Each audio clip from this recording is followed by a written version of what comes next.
Good morning, guys. Welcome to NMS. Today, I want to talk to you about rate of weight loss, okay? And specifically, how slow we should be losing weight in order to maintain muscle mass, because muscle mass is important to our BMR, okay? If we lose muscle mass, our BMR actually drops and it makes it more likely to put on weight. Now, I watched on the weekend the documentary on The Biggest Loser, and personally, The Biggest Loser was a big show. It was not something that I thought was really a good concept.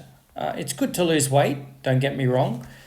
But the way these guys were doing it, there was definitely going to be some muscle loss, but there was also definitely going to be a lot of rebound because the situation and the extremes of the whole experiment were such that it was never going to happen. So let's talk about rate of weight loss, what is normal, and how much we should be losing in order to lose mainly body fat and what we need to do to lose mainly body fat. Okay, so what does the research show? Generally, 0.5 to 1% of body weight loss per week is the most effective and safe rate of weight loss. This is the best rate of weight loss for preserving lean mass while at the same time reducing fat. So, for example, a person weighing 100 kilograms, would be losing 0.5 to 1 kilograms per week, or around 1 to 2 pounds per week. Now, if you had someone 200 kilograms, that would be something more like about 1 to 2 kilograms per week and around, let's say, 2 to 4 pounds per week as a rough guide. Now, we know The Biggest Loser, they were losing a hell of a lot more than that. But obviously what they were doing was not really within the confines of what we can really do in a real life situation.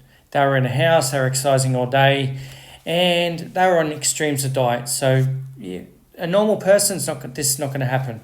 So when we try to increase the rate of weight loss, we can generally have hormonal disruption, metabolic slowdown, but we also have muscle loss.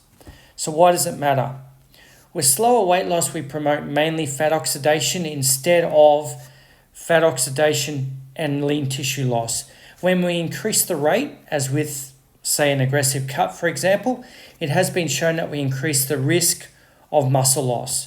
Preserving muscle mass is improved with sufficient protein intake and resistance training, but obviously the faster we go, the more likely we are to lose muscle mass, and that's not what we want to lose, guys.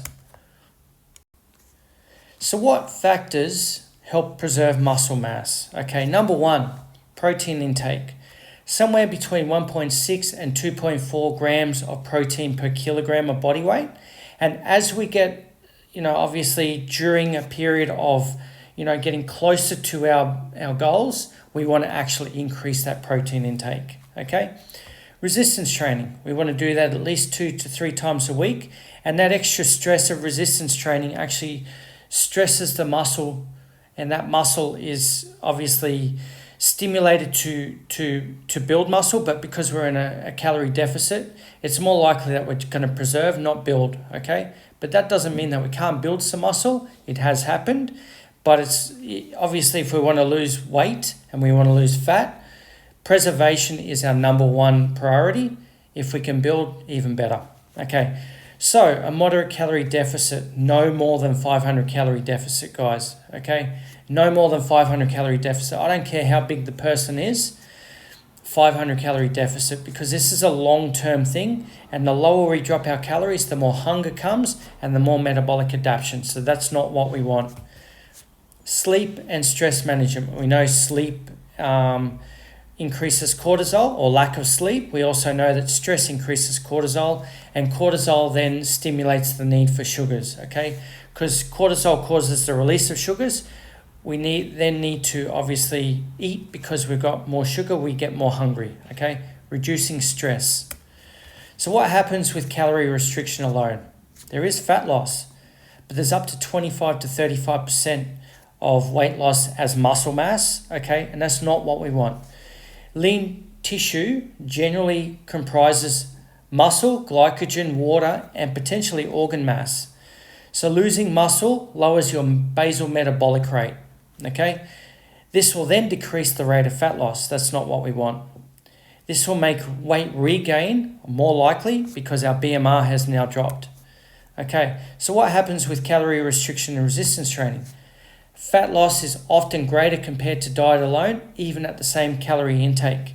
Resistance training helps preserve metabolic rate and increases post-exercise energy expenditure. In other words, we're burning more fat.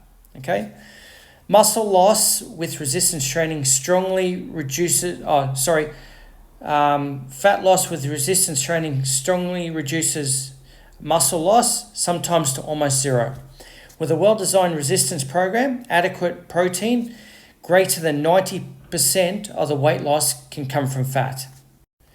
If muscle mass is preserved or increased, your metabolism stays higher, if not improves, and this supports ongoing fat loss and, importantly, prevents rebound of weight gain. Okay, so what are the important takeaways from this post that I'm putting up? Number one, if you don't use the muscle, you lose it. Diet only causes muscle mass loss. Resistance training stimulates muscle gain. Mechanical tension from weightlifting signals the body to keep muscle even when food is scarce. Keep protein intake higher, and with resistance training, this aids in preserving lean mass. Preserving lean muscle tissue means more of a calorie deficit is met by fat stores instead of muscle. Now, all I'm going to give you to take away from this one is if you're trying to lose more than 1% of your body weight per week, you're going to lose muscle mass, and that diet is not sustainable. And the moment that you go onto a normal diet again, okay, you're going to put that fat back on. On the other hand, if you change your lifestyle, you include exercise as a regular thing, and you don't, try to lose weight too quickly, but you slowly lose it, you gain a little bit of muscle mass, and not only that, but you create good habits with your lifestyle. Not only will you reach your fat loss goals, but you will actually keep that fat down and you will look better in the process. So remember, guys, haste makes waste. Don't try to lose weight too quickly. Thanks for listening. Leave a comment below. Like, subscribe. Okay, I'm going to be putting a lot more useful content like this up. And I'm doing another video like this, but I'm also going to talk about, studies that compare diet with cardio, with weight training, and with a combination of all three.